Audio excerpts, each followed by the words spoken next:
अभिवादन स्वीकार कीजिए ब्रजेश मिश्रा का और आप देखना शुरू कर चुके हैं द डिबेट। बहनों भाइयों, राहुल गांधी कहीं भी रहें चर्चा में रहते हैं। देश हो या विदेश, अंबेडकर नगर हो या अमेरिका, राहुल गांधी फिर चर्चा में हैं और वजह उनके स्टेटमेंट। बीजेपी का आरोप है कि राहुल गांधी विदेश जाते हैं, भारत की बेइज्जती कराते हैं और ऐसे बयान देते हैं जिससे कि हिंदुस्तान का अपमान होता है। राहुल गांधी ने वहां भी जातिगत जनगणना, आरक्षण, भारतीय जनता पार्टी के कामकाज की शैली, सरकार की, राष्ट्रीय स्वयंसेवक संघ और प्रधानमंत्री मोदी पर गंभीर टिप्पणियां की हैं। वो 3 दिन की अमेरिका यात्रा पर हैं, जहां वो विभिन्न universities, national press club, Washington, Texas, इन सब जगहों पर वो सेमिनार को संबोधित कर रहे हैं। भारतीय जनता पार्टी का ये मानना है कि राहुल गांधी विदेशों में भारत का अपमान करवा रहे हैं। क्या ये बात सही है?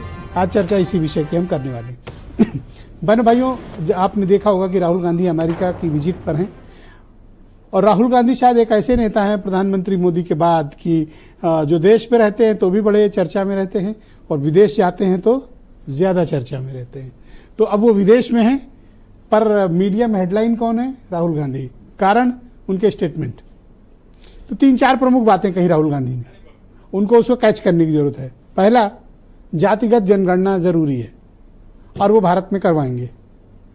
दूसरा, उनका ये कहना है कि अब बीजेपी वो वाली बीजेपी नहीं रह गई है जो 2024 तक थी, इलेक्शन के पहले तक। अब भारत में कोई डरता नहीं है, चुनाव निष्पक्ष नहीं हुए हैं। अगर चुनाव निष्पक्ष होते तो ये 243 सीट भी नहीं आती बीजेपी की। ऐसी बात भी उन्होंने अमेरिका में कही है।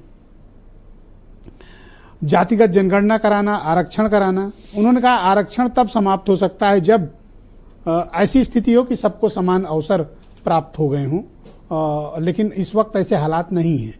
वो ये भी जिक्र कर रहे हैं, लेकिन उनका ये मत है कि जब सबको समान अवसर और सबको समान माहौल हो तभी आरक्षण खत्म करने के बारे में विचार किया जाना चाहिए और अभी ऐसे हालात नहीं है। तो बहनों भाइयों, क्या बीजेपी का अटैक राहुल गांधी पर पॉलिटिकल है या फिर राहुल गांधी वाकई विदेशों में जाकर बाउंसर खेल गए? क्या कारण क्या है?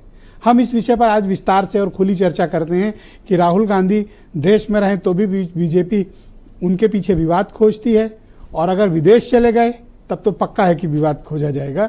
और राहुल कभी कभी गलती कर भी देते हैं और कभी नहीं भी करते हैं, तो बीजेपी खींच के लाती है गलती करने के लिए। तो आप वो स्टेटमेंट सब सुन लें तसल्ली से, फिर हम आज डिबेट को आगे बढ़ाएंगे। आरक्षण का विषय हो, SC ST का विषय हो या अन्य कोई विषय, कांग्रेस अपने 50 सालों के से ज़्यादा की हुकूमत में तो इन समस्याओं का निदान दे नहीं पाई देश को। ये देश में सर्वविदित है।